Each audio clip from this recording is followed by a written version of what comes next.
मधुरसुन्दमन्दयानं श्रीनन्दनन्दम् अहं मनसां नमामि। मञ्जीरनुपुरणनात्वरत्नकाञ्ची श्रीहारकेशरीनखप्रत्यत्नसङ्घम् दिष्टयातिहारिं शिवेन्दुविराजमानम् वन्दे कलिन्दतनुजाटट्बालकेलिम् पुरनेन्दुसुन्दरमुखोपरिकुञ्चिताग्राः केशानवीनघननीलनिभाः स्फुरन्तः राजन्त आनतशिरः कुमुदस्य यस्य नन्दात्मजाय सबलाय नमो नमस्ते। अरे नंदनंदन भगवान की जय। हरे कृष्णा। तो 12वें अध्याय में आज अगस्त जी के द्वारा दिया हुआ ज्ञान का प्रतिपादन। अभी अभी हम लोगों ने जो अजामिल उपाख्यान पढ़ा वो किसका दिया हुआ था? अजामिल उपाख्यान किसका दिया हुआ है? अगस्त जी का। और अब अगस्त जी का एक और ज्ञान है, तत्व ज्ञान, जो हम लोग नारद जी के मुंह से सुनेंगे। ठीक है, so let us here that. तो नारद जी कहते हैं, अर्णवम दक्षिणम स्नात्वा प्रद्युम्नो यादवाधिपः उशीनरास्ततो जेतुम आजगाम बलैः स कोटिशः कोटिशो गावो यत्र देशे चरन्ति गोपालमण्डलयुक्ता व्रजन्त्यो भव्यमूर्तयः। बोले राजन, दक्षिण सागर में स्नान करके प्रद्युम्न वहां से सेना के साथ कहाँ गए? उसी नगर, देश को जीतने के लिए आए, जहां ग्वालों की मंडली के साथ कोटि कोटि भव्य मूर्ति वाली गायें विचर रही थी, चर रही थी। उसी नगर, उसी नगर नहीं, उसी नर देश के दो लोग दूध पीते, गोरे गोरे रंग के मनोहर रूप वाले होते। वे मक्खन की भेंट लेकर प्रद्युम्न जी के सामने गए। उनसे पूजित होकर के प्रद्युम्न जी ने प्रसन्नता पूर्वक उन्हें हाथी, घोड़े, रथ, रत्न, वस्त्र और आभूषण, बहुत से धन दिए। उसी नर की राजधानी चंपावती नामक पूरी मणि और रत्नों से संपन्न थी। वह राजाओं से उसी प्रकार शोभा पाती थी जैसे सर्पों से भोगवती पूरी। चंपावती के स्वामी वीर राजा हेमांगद शीघ्र ही भेंट लेकर आए। उन्होंने श्री कृष्ण कुमार प्रद्युम्न को प्रणाम किया, भगवान कृष्ण के पुत्र। और संतुष्ट हुए प्रद्युम्न जी ने प्रद्युम्न जी को केशर युक्त माला पहना दी, सुगंधित और सहस्त्र दलों की शोभा से संपन्न एक दिव्य कमल भी अर्पित किया। उसके बाद प्रद्युम्न जी को बहुत सारे उपहार दिए, बड़ा स्वागत किया। और अपनी सेना के साथ आगे विदर्भ देश को गए। विदर्भ देश, कुंडिनपुर के राजा भीष्म के वहां वहां गए और वहां पर रुक्मिणी पुत्र को अपने घर ले आकर बहुत धन और सेना सहित उनका पूजन किया। और उसके बाद नाना को प्रणाम करके बलवान यादवेश्वर, रुक्मिणी नंदन, कुंत और दरद देशों को गए। तो कुंडिनपुर तो प्रद्युम्न जी के नाना जी का घर है ना, तो नाना से मिले। रास्ते में आगे मलयाचल के चंदन को स्पर्श करता हुआ वायु का सेवन कर रहा था। रास्ते में श्रीखंड और केतकी पुष्पों की गंध से भरे हुए मलयाचल पर्वत, उन्हें मुनि श्रेष्ठ अगस्त का दर्शन किया। मलयाचल पर्वत पे अगस्त जी रहते थे, जो किसी समय महासागर को पी गए थे। अगस्त जी ने एक बार महासागर को पी गए थे। श्री कृष्ण कुमार दोनों हाथ जोड़कर उन महामुनि को नमस्कार करके उनकी पर्णशाला में खड़े हो गए। पर्णशाला मतलब समझते हो? पर्णशाला, पत्ते का कुटिया। और मुनि ने शुभ आशीर्वाद देकर उनका अभिनंदन किया। प्रद्युम्न जी ने पूछा, दृश्यम पदार्थम तु जगत सत्य वर्तते व कथम मुक्तो ब्रह्मांस को भूत्वा बध्यते कथम। बद्धतो अयम कथम गुणैः। प्रद्युम्न जी ने पूछा किससे? अगस्त्य मुनि से। हे मुनि श्रेष्ठ, यह जगत तो दृश्य पदार्थ के कारण मिथ्या है। जगत के मिथ्या का साधक अनुमान प्रमाण इस प्रकार क्या है? असत्य है, अदृश्यमानत्व है, स्वप्नदिष्ट पदार्थवत है, ऐसा करते हैं। तो बोले कि जगत तो मिथ्या है, जगत तो दृश्य पदार्थ होने के कारण मिथ्या है, फिर सत्य की भांति कैसे स्थित है? जगत है मिथ्या लेकिन स्थिति सत्य जैसी है। जीव ब्रह्मा का अंश, जीव जो है ब्रह्म का अंश होने के कारण नित्य मुक्त है, फिर भी गुंदों से बधा हुआ है, गुणों से। यह मेरा प्रश्न है, आप मुझे बताइए। बहुत अच्छा प्रश्न है कि जीव है ब्रह्म का अंश, नित्य मुक्त, लेकिन ऐसा होने पर भी गुणों से बंधा हुआ है। आप मुझे इसका उत्तर दीजिए, मेरे शंका का समाधान कीजिए। अगस्त जी ने कहा, प्रश्न अच्छा है, उत्तर भी अच्छी मिलने वाली है। यही तो तत्व ज्ञान अगस्त जी से ले रहे हैं, है कि नहीं? तो अगस्त जी ने कहा कि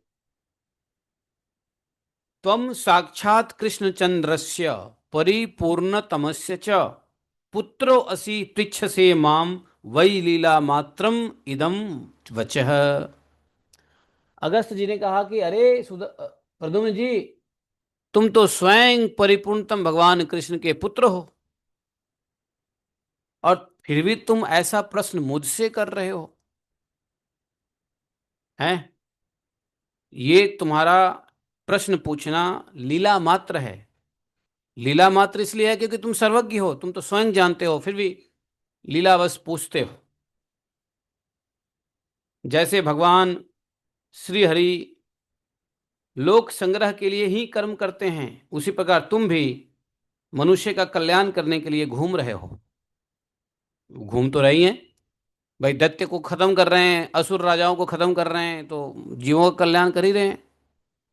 अब यह ज्ञान जो पूछ रहे हैं अगस्त मुनि से, वो भी जीव के कल्याण के लिए कर रहे हैं। तो अगस्त मुनि ने कहा, देखो, ये जो सूर्य की प्रतिबिंब है ना, जैसे जल में हिलती हुई दिखाई देती है, जल में सूर्य मिथ्या है, लेकिन सूर्य जल में सत्य सा प्रतीत होता है। उसी प्रकार प्रकृति और परमात्मा का प्रतिबिंब स्वरूप इस दृश्य जगत असत्य होने पर भी सत्य सा दिखाई देता है। प्रकृति और परमात्मा का जो इस दृश्य में, इस जगत में जो दिखाई देता है असत्य है, लेकिन दिखता सत्य है। तो ये जगत क्या है? पानी है, मान लो जल है, जगत जल है, और इसमें प्रकृति परमात्मा का प्रतिबिंब दिखाई देता है तो असत लेकिन फिर भी सत्य दिखाई देता है। जैसे शीशे में मुंह हो, देखो, शीशे में मुंह देखना, अब शीशे में मुंह देखते हैं तो शीशा के अंदर मुंह जो असत्य है, लेकिन दिखता सत्य है। अरे चेहरा तो हमारा सत्य है ना, शीशा के अंदर जो चेहरा दिख रहा है वो सत्य थोड़ी ना है, लेकिन बिल्कुल सत्य जैसा दिखता है, थोड़ा भी फर्क नहीं है। उसी प्रकार से जैसे रस्सी में सांप, बालुका राशि में जल की सत्य, जैसे मिराज, मिराज जैसे ना, क्या बोलते हैं, मिराज बोलते हैं, जहां पे वहां पे जल दिखता है लेकिन जल होता नहीं है। उसी प्रकार यह सत्य परमात्मा देहगत सत्व आदि गुणों से बधा हुआ दिखाई पड़ता है। ये परमात्मा मुक्त है, दिखाई देता है बद्ध, लेकिन वास्तव में बद्ध नहीं है।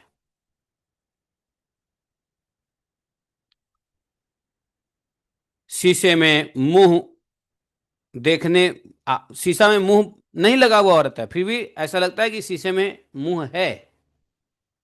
इसी प्रकार नित्य मुक्त परमात्मा सत्व आदि गुणमय अंतःकरण में प्रविष्ट होकर बद्ध सा दिखाई देते हैं, लेकिन दिख बद्ध है नहीं। प्रद्युम्न जी ने यहां प्रश्न पूछ दिया। प्रद्युम्न जी ने पूछा कि अच्छा, तो कथम न बद्धते देहि जेनोपायेन तद्वद वैराग्येन दृढ़ेनापि ब्रूहि ब्रह्म विदाम वर।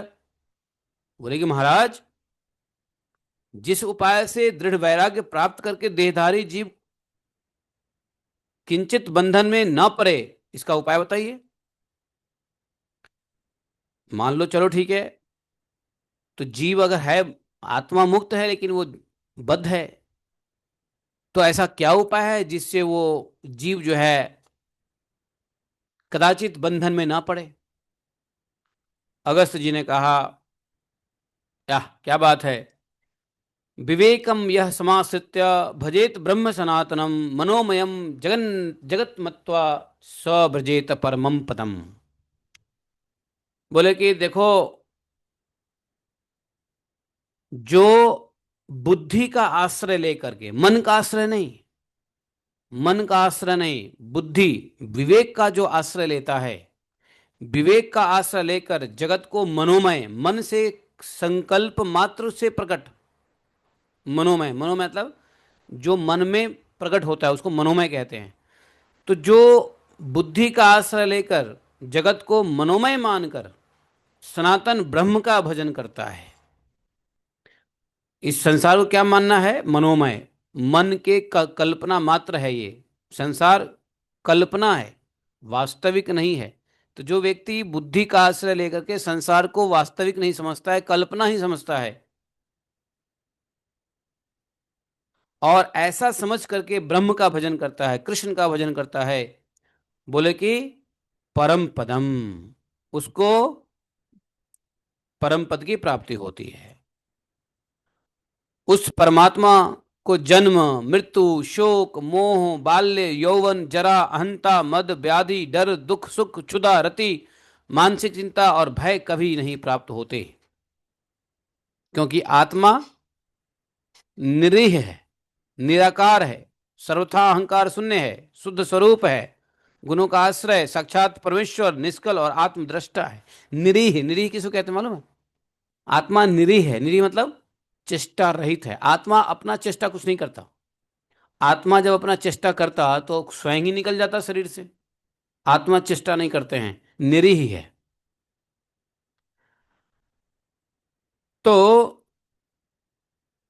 जब आत्मा चेष्टा करने लग जाता है तो यही निरीह निर्गुण हो जाता है, समझे? तो आगे बोले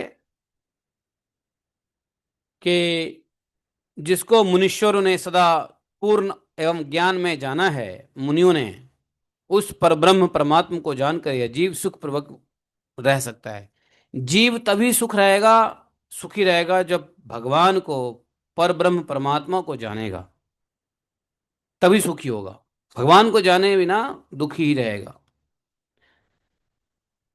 जो पुरुष या आत्मा, जो पुरुष अर्थात आत्मा इस जगत के सो जाने पर भी जागता है और सबको देखता है, उस दृष्टा को यह लोक कभी नहीं देखता, कदापि नहीं जानता। जैसे एग्जाम्पल दिया है, अलग अलग रंग से स्फटिक मणि कभी लिप्त नहीं होती, और जैसे आकाश कोठे से, अग्नि काष्ठ से, वायु उड़ी हुई धूल से लिप्त नहीं होती, उसी प्रकार ब्रह्म गुणों से कभी लिप्त नहीं होता है।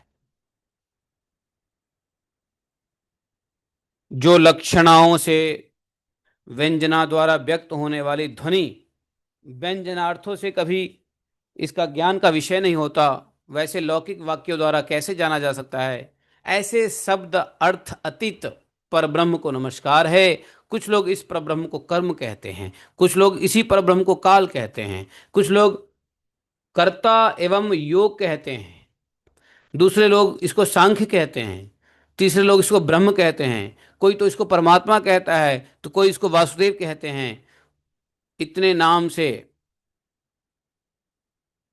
जाने जाते हैं।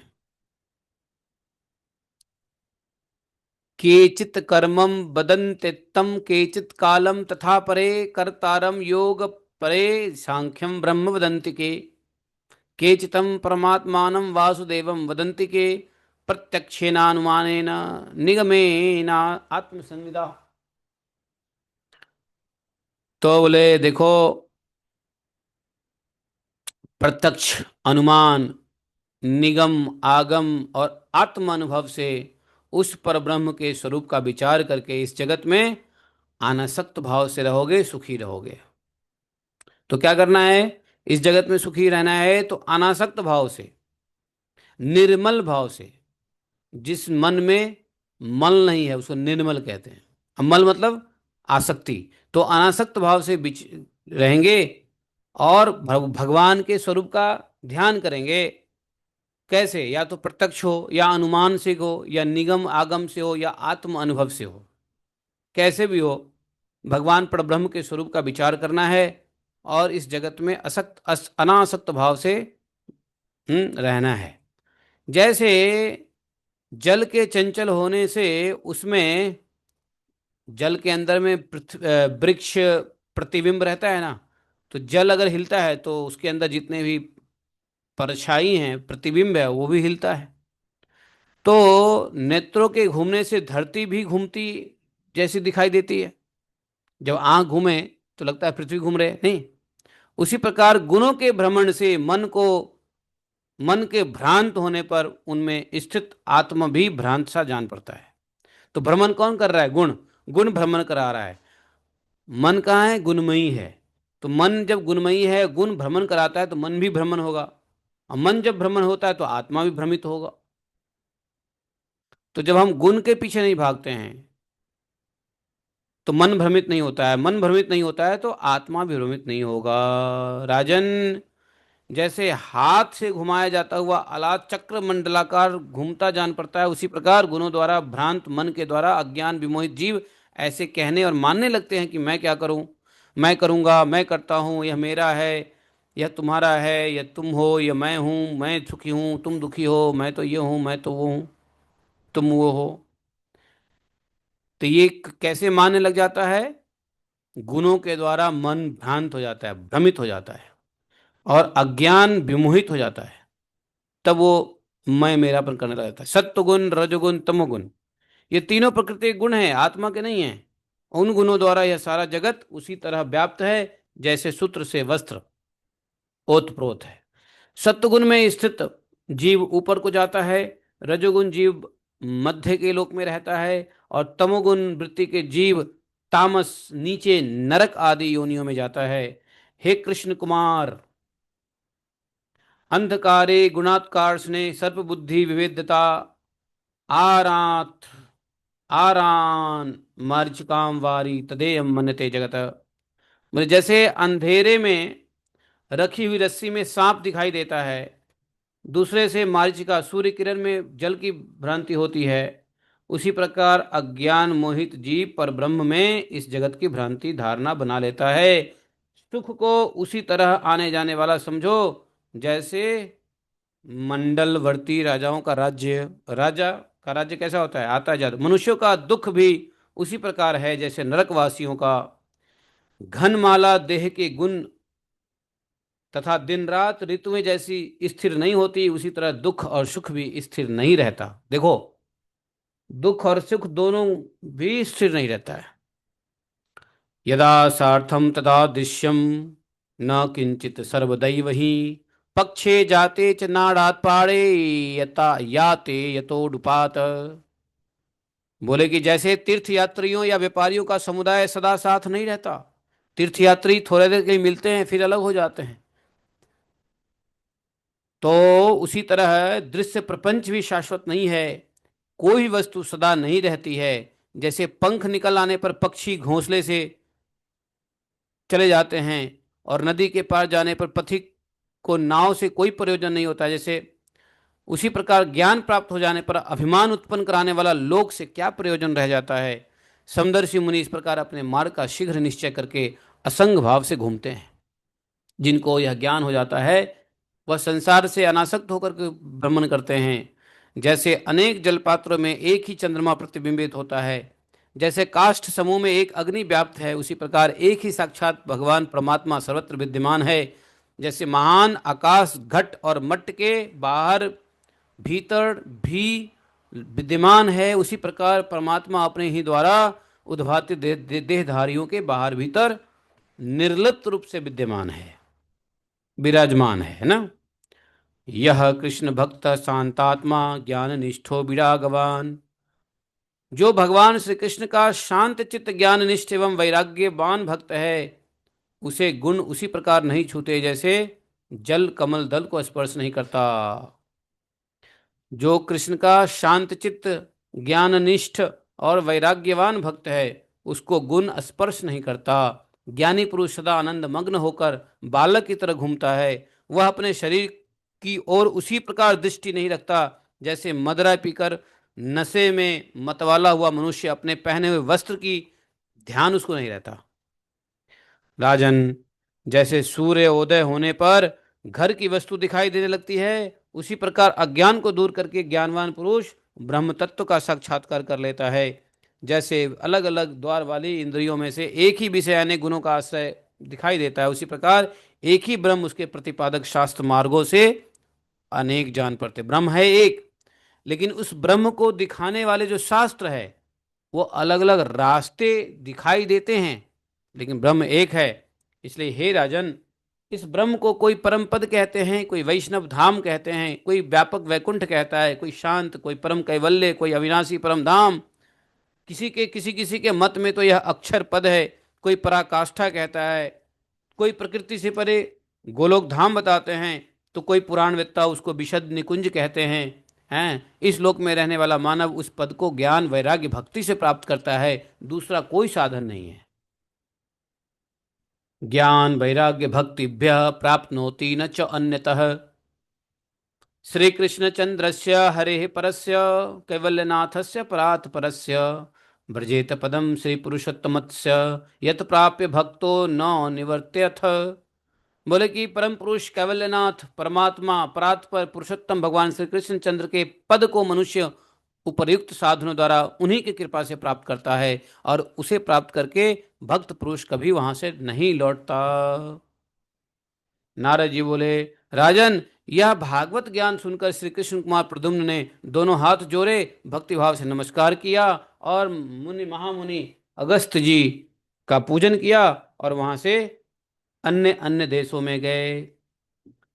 हम्म साल्व आदि देश में गए, द्विविध बानर पर विजय प्राप्त किया, लंका से विभीषण जी आए और विभीषण जी ने भेंट अर्पित किया। समझे? तो विभीषण जी और प्रद्युम्न जी के बीच बातचीत होती है। ये 13वें अध्याय में है, विश्वजीत खंड के 13वें अध्याय में है। तो इसको हम लोग कल पढ़ेंगे। भीष्म जी क्या नाम उसका? विभीषण विभीषण जी की बातचीत होगी। तो आज के लिए इतना ही। तो देखा, यही ज्ञान जो अगस्त जी ने दिया, यही ज्ञान गीता का है, यही ज्ञान भागवत का है, यही ज्ञान संतों का है, यही ज्ञान महंतों का है। संत महंत गीता भागवत सब यही बताते हैं कि भैया ये जगत मिथ्या है, जान लो, सत्य तो यही है, उसके रास्ते एक ही ब्रह्म है, अलग अलग शास्त्रों में मार्ग है, अपने मार्ग को फॉलो करो, दूसरे के मार्ग को बुराई मत करो, और क्या करो, ज्ञान वैराग्य भक्ति किसी प्रकार से उत्पन्न करो, भगवान की कृपा से ही होगा। और भगवान की कृपा इसी साधन से, भगवान की कृपा से कैवल्य की प्राप्ति होगी, है कि नहीं? जय श्री राधे। बोले नंदनंदन श्री कृष्ण की जय। ओम नमो गोवर्धन उद्धारणाय गोविंदाय गोपालाय गोकुल निवासाय गोपालपतये गोपीजन भर्तरे गिरिगजदत्रे करुणानिधे जगद्विधे जगत्मंगलाय जगन्निवासाय जगन्मोहनाय कोटि मन्मथ मन्मथाय वृषभानुसुतावराय श्री नंदराज कुल प्रदीपाय श्री कृष्णाय परिपूर्ण तमाय तमसंख्य ब्रह्मांड पतये गोलोक धाम अधिष्णाधिपतये स्वयं भगवते सबलाय नमस्ते नमस्ते नमस्ते। जयति ते अधिकं जन्मना व्रजा शयत इंदिरा शाश्वतत्रयी दयितदेशता देष्टुतावका